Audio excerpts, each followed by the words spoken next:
வணக்கம் நண்பர்களே. வயது 60 கடந்து விட்டதா? கால்களில் பலவீனம், கால்களில் நடுக்கம், நரம்புகள் பலவீனமாகி சில நேரங்களில் நடந்தாலும் களைப்பு ஏற்படும். இந்த பிரச்சனைகள் பலருக்கும் வருகிறது. ஆனால் ஒரு நல்ல செய்தி இருக்கிறது. நம்ம ஊர்ல கிடைக்கக்கூடிய சில சாதாரண உணவுகள் நரம்புகளை மிகவும் பலமாக்குகிறது.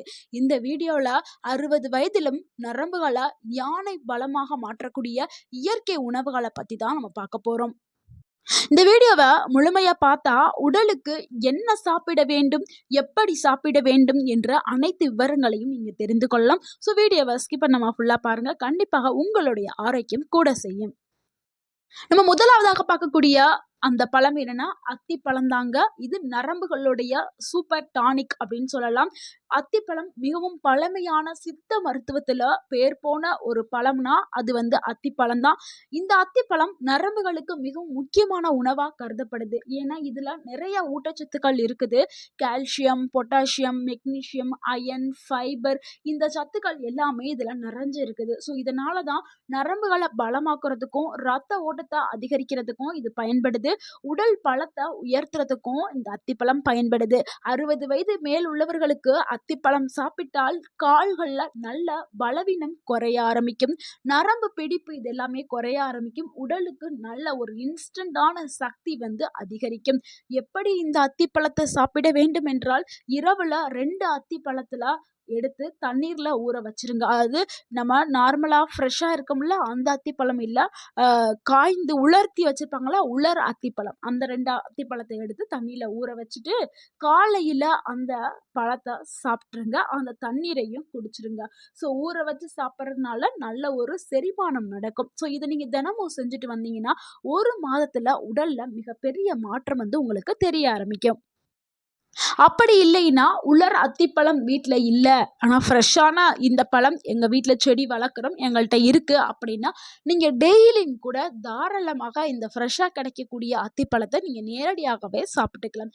டெய்லி ஒரு அத்திப்பழம் சாப்பிட்டு வரலாம். இதனால் உங்கள் உடலில் இந்த அத்திப்பழத்தையும் நீங்கள் தொடர்ந்து சாப்பிடும்போது உங்கள் உடலில் பலவிதமான மாற்றங்கள் ஏற்பட்டிருக்கும். இது எல்லாமே உங்களுடைய ஆரோக்கியத்திற்கு மிகவும் சிறந்த ஒரு நல்ல மாற்றமாகவே இருக்கும். நம்ம 2வதா பார்க்கக்கூடிய உணவு என்னன்னா அதுதாங்க பிரண்டை. இது நரம்பு வலியை போக்குறதுக்கான ஒரு மருந்தா செயல்படுது. நிறைய பேர் என்ன பண்றாங்கன்னா பிரண்டை வந்து ஃப்ரீயாவே காட்டுல கிடக்கும் பார்த்துருப்பாங்க. ஆனா இதை வந்து சமைக்கலாம்னு தெரியாது. இது வந்து ஒரு அற்புதமான மருந்தா ஆயுர்வேதத்துல யூஸ் பண்றாங்க, சித்த மருத்துவத்துல யூஸ் பண்ணிட்டு வர்றாங்க. இந்த பழங்காலத்துல இருந்தே நரம்பு வலி, மூட்டு வலி, எலும்பு பலவீனம் இது எல்லாத்துக்குமே ஒரு சிறந்த மருந்தா பிரண்டைய பயன்படுத்திட்டு வர்றாங்க. அது நம்மளுடைய முன்னோர் காலத்துலலாம் ஏதாவது ஒரு அடிபட்டு இருந்துச்சு அப்படின்னா அவங்களுடைய எலும்புகள் வேகமாகவே கூடணும், அந்த நரம்பு வலி எல்லாமே சரியாகணும் அப்படின்னா பிரண்டையை சமைச்சு சாப்பிடுவாங்க. ஆனால் இப்போ இருக்கிற காலகட்டத்தில் பிரண்டை அப்படின்னாவே ஓடி போயிடுறாங்க. பிரண்டையெல்லாம் சாப்பிடலாமா, அது அரிக்குமே அப்படின்னு சொல்லிட்டு பயப்படுறாங்க. இதில் இருக்கக்கூடிய ஊட்டச்சத்துக்கள் என்னென்னா கால்சியம் இருக்குது, விட்டமின் சி இருக்குது, இதில் ஆன்டி இன்ஃப்ளமேட்ரி காம்பவுண்ட் இருக்குது. ஸோ இதெல்லாம் என்ன பண்ணுதுன்னா நரம்பு வலியை குறைக்கிறதுக்கு பயன்படுது, எலும்புகளை பலப்படுத்துறதுக்கு பயன்படுது, உடலுக்கு நல்ல சக்தியை கொடுக்குது. கண்டிப்பாக பிரண்டையை உங்கள் உணவில் சேர்த்துக்கிறங்க. அதாவது எங்க வரதுல புதுசாக வரக்கூடியது வந்து அரிக்கை செய்யாது. ஸோ அதை ஈஸியாகவே சமைச்சிடலாம். முத்தி போனது தான் வந்து நார் இருக்கும், அது அரிக்கை செய்யும். ஸோ அரிக்காமல் சமைக்கிறதுக்கு, அரிக்காமல் அந்த இலைகளை பறிக்கிறதுக்கு, அதை க்ளீன் பண்ணுறதுக்கு நீங்கள் கையில் வந்து கொஞ்சம் நல்லெண்ணெயை தடவிட்டு இல்லைனா க்ளவுஸ் போட்டுட்டு அந்த மாதிரி நீங்கள் க்ளீன் பண்ணிவிட்டு சமைக்கலாம். ஸோ மிகவும் சக்தி வாய்ந்த ஒரு உணவுனா அது பிரண்டை தாங்க. நரம்புகளுக்கு பேர் போனது பிரண்டை. நீங்களே ஹாஸ்பிட்டலுக்கு போய் நீங்கள் நரம்பு ரொம்ப வீக்காக இருக்குது, எலும்புகள்லாம் வலிக்குது, மூட்டில் வலி இருக்குது, சர்க்கரை நோய் இருக்குது, இந்த மாதிரி நீங்கள் போய் ஒரு சித்த மருத்துவர்கிட்டையோ இல்லை ஆயுர்வேத மருத்துவர்கிட்டையோ நீங்கள் போய் சொன்னீங்கன்னா அதுக்கு அவர் என்ன கொடுப்பாருன்னா இந்த பிரண்டையோடைய பவுடரை தான் கொடுப்பாரு. ஏன்னா அந்த அளவுக்கு வந்து இது மருத்துவ உலகத்தில் மிகவும் பேர் போனதாக இருக்குது. கண்டிப்பாக நீங்கள் பிரண்டையை வந்து உங்கள் உணவில் சேர்த்துட்டு வாங்க. இதை வந்து எப்படி சேர்க்கணும்னா துவையல் வச்சு பண்ணி சாப்பிடலாம், கூட்டு சாம்பார்லையும் செய்யலாம், இல்லை கருவாட்டு குழம்பு அந்த மாதிரியும் போட்டு வைக்கலாம், தொக்காவும் செய்யலாம். இந்த வாரத்துக்கு 2 முறை நீங்க சாப்பிட்டுட்டு வந்தீங்கன்னா, உங்க உடல்ல இருக்கக்கூடிய அந்த நரம்பு வலி குறையும். நெறைய பேருக்கு சர்க்கரை வியாதினாலேயே நரம்பு வலிக்கும். ஸோ அவங்க எல்லாருக்குமே ஒரு நல்ல தீர்வ கொடுக்கக்கூடியது பிரண்டை. இது ஈஸியா கிராமங்கள்ல அவைலபிளா இருக்கு. ஆனா கிராமத்து மக்கள் இப்ப ஒரு சில கிராமங்கள்ல பயன்படுத்துறாங்க. ஒரு சில கிராமங்கள்ல இத பயன்படுத்துறது இல்ல. அடுத்து நம்ம பார்க்கக்கூடிய ஒரு உணவு என்னன்னா, அதுதாங்க மாதுளை பழம். மாதுளம்பழம் ரத்த ஓட்டத்த அதிகரிக்கிறதுக்கு பயன்படக்கூடிய ஒரு பழமா இருக்குது. இது ரத்தத்த சுத்தமும் படுத்தும். ஸோ ரத்தத்துல இருக்கக்கூடிய நச்சுக்கள், அந்த கெட்ட கொழுப்பு இது எல்லாத்தையுமே வெளியேற்றதுக்கு இந்த மாதுளம்பழம் பயன்படுது. இதுல இருக்கக்கூடிய சத்துக்கள் என்னன்னா, ஆன்டி ஆக்சிடென்ட்கள் வந்து அதிகமா இருக்குது. விட்டமின் சி அதிகமா இருக்குது. பொட்டாசியம் அதிகமா இருக்குது. இந்த சத்து என்ன பண்ணுதுன்னா, ரத்த ஓட்டத்த அதிகப்படுத்துறதுக்கு பயன்படுது. நரம்புகள வந்து சுத்தமா வச்சுக்கிறதுக்கு, ஆரோக்கியமா வச்சுக்கிறதுக்கு பயன்படுது. இதயத்தையும் ஆரோக்கியமா பாதுகாக்கிறதுக்கு இந்த பழம் வந்து பயன்படுது. எப்படி சாப்பிட வேண்டும்னா, தினமுமே ஒரு சிறிய பவுல் வந்து நீங்க எடுத்துக்கிட்டா போதும். ஒரு ஃபுல் மாதுளம்பழமும் சாப்பிட வேண்டிய அவசியம் இல்லை. நீங்க தினமும் ஒரு பவுல் அளவு நீங்க சாப்பிட்டால் போதும். இதனால நரம்புகளுக்கு ரத்த ஓட்டம் வந்து கிடைக்கும். நன்றாக நரம்புகள் வந்து இயங்க ஆரம்பிக்கும். அடுத்து பார்க்கக்கூடிய ஒரு உணவு என்னன்னா, நெல்லிக்காய் தாங்க. நெல்லிக்காய் நரம்புகளுக்கு ஒரு விட்டமின் பவர் அப்படின்னு சொல்லலாம். அந்த அளவுக்கு வந்து நெல்லிக்காய் வந்து பயன்படுது. நெல்லிக்காயும் ஒரு சூப்பரான ஒரு மருந்தா செயல்படுது. ஏன்னா நெல்லிக்காயில அந்த அளவுக்கு வந்து ஊட்டச்சத்துக்கள் நிறைய இருக்குது. விட்டமின் சி இருக்குது, ஆன்டி ஆக்சிடென்ட் இருக்குது, அயன் இருக்கு. இதனால உடல் வந்து நோய் எதிர்ப்பு சக்தியை அதிகரிக்கிறதுக்கு பயன்படுது. அதாவது இம்யூனிட்டி பவர் அத வந்து அதிகப்படுத்துறதுக்கு பயன்படுது. நரம்புகள பலமா வச்சுக்கிறதுக்கும் பயன்படுது. வயது முதிர்வ மெதுவாக்க, அதாவது இந்த வயத வந்து தாமதப்படுத்துறதுக்கு வந்து இந்த நெல்லிக்காய் வந்து பயன்படுது. டெய்லியும் ஒரு நெல்லிக்காய் எடுத்துக்கிறது ரொம்ப ரொம்ப நல்லது. நெல்லிக்காயவோ இல்ல நெல்லிக்காய் ஜூஸாவோ நீங்க குடிச்சிட்டு வரலாம். இத காலையில நம்ம எடுக்கிறது தான் ரொம்ப ரொம்ப நல்லது. நெல்லிக்காய அப்படி எடுக்கும் பொழுது தான் உங்களுக்கு நெல்லிக்காயுடைய முழு சத்துக்களும் உங்க உடலுக்கு நீங்க எப்போதுமே இளமையா இருக்கணும்னு நினைச்சீங்கன்னா, தினமும் ஒரு நெல்லிக்காயை எடுத்துக்கிறங்க.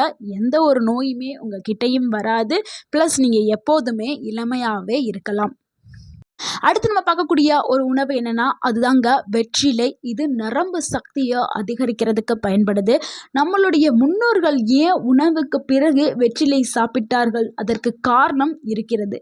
வெற்றிலை இது ரத்த ஓட்டத்த அதிகரிக்கும், செரிமானத்தை மேம்படுத்தும், நரம்பு சக்தியை உயர்த்தும். அதனால தான் அவங்க வெற்றிலை வந்து சாப்பிட்டுட்டு வந்திருக்காங்க.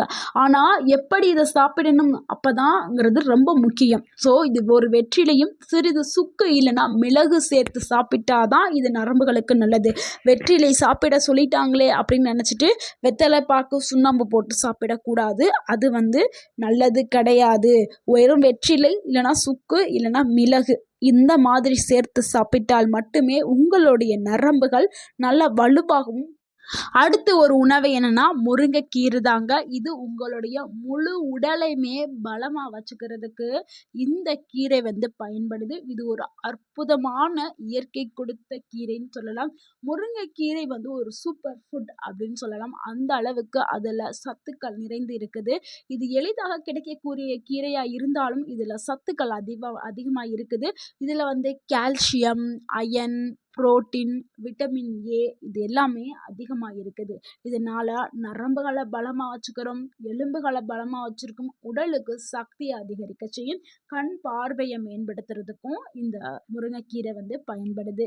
எப்படி சாப்பிட வேண்டும்னா, முருங்கைக்கீரையை நீங்க கூட்டா வச்சுக்கலாம், சூப்பா வச்சுக்கலாம், இல்ல மசியல் மாதிரி செஞ்சுக்கலாம், இல்ல பவுடர் ஃபார்ம்ல நீங்க வச்சு சாப்பாட்டுல போட்டும் நீங்க சாப்பிடலாம். பவுடர் ஃபார்ம்ல இருந்தா நீங்க ஈஸியா இன்னமும் வந்து நீங்க சூப்போ இல்ல சுடு தண்ணியில கொட்டி கூட நீங்க கலந்து குடிச்சுக்கலாம். ஸோ உங்களை டெய்லி வந்து முருங்கைக்கீரையை ஆஞ்சு சமைக்க கஷ்டமா இருக்குதுன்னா, நிறைய ஆன்லைன் ஆஃப்லைன்ல முருங்கைக்கீரை பவுட்ரு வந்து நிறையா விற்கிது. ஸோ அதை வாங்கி நீங்க பயன்படுத்தலாம். கண்டிப்பாக வாரத்துக்கு 3 முறை வந்து நீங்க சாப்பிட்டுட்டு வந்தீங்கன்னா உங்களுடைய உடல் பலம் வந்து பயங்கரமா அதிகரிக்க செய்யும். பயங்கரமான ஒரு மாற்றம் உங்க உடல்ல வந்து தெரிய ஆரம்பிக்கும். நண்பர்களே, 60 வயதிலையும் உடல பலமா இருக்கிறதுக்கு மருந்து மட்டுமே போதாது. சரியான உணவு மிகவும் முக்கியமானது. இந்த 6 உணவுகள அதாவது அத்திப்பழம், பிரண்டை, மாதுளை, நெல்லி, வெற்றிலை, முருங்கை இத தினசரி உங்களுடைய உணவுல சேர்த்துட்டு வாங்க. நரம்புகள் பலமாகும், உடல் சக்தி அதிகரிக்கும், வயதானாலும் உற்சாகமாகவே இருப்பீர்கள். அதாவது 60 வயதிலேயும் 20 வயது போல நீங்க எப்பொழுதும் இளமையாகவே இருப்பீர்கள். அதற்கு இந்த உணவுகள நீங்க ரெகுலரா எடுத்துக்கிறணும். இந்த வீடியோ உங்களுக்கு பயனுள்ளதா இருந்திருந்தால் இந்த வீடியோக்கு ஒரு லைக் பண்ணுங்க. இந்த வீடியோவை உங்களுடைய ஃப்ரெண்ட்ஸ் அண்ட் ஃபேமிலிக்கு ஷேர் பண்ணுங்க. மற்றும் எங்களுடைய சேனலை மறக்காம சப்ஸ்கிரைப் பண்ணுங்க, சப்போர்ட் பண்ணுங்க, கமெண்ட் பண்ணுங்க. தேங்க்யூ ஃபார் வாட்சிங்.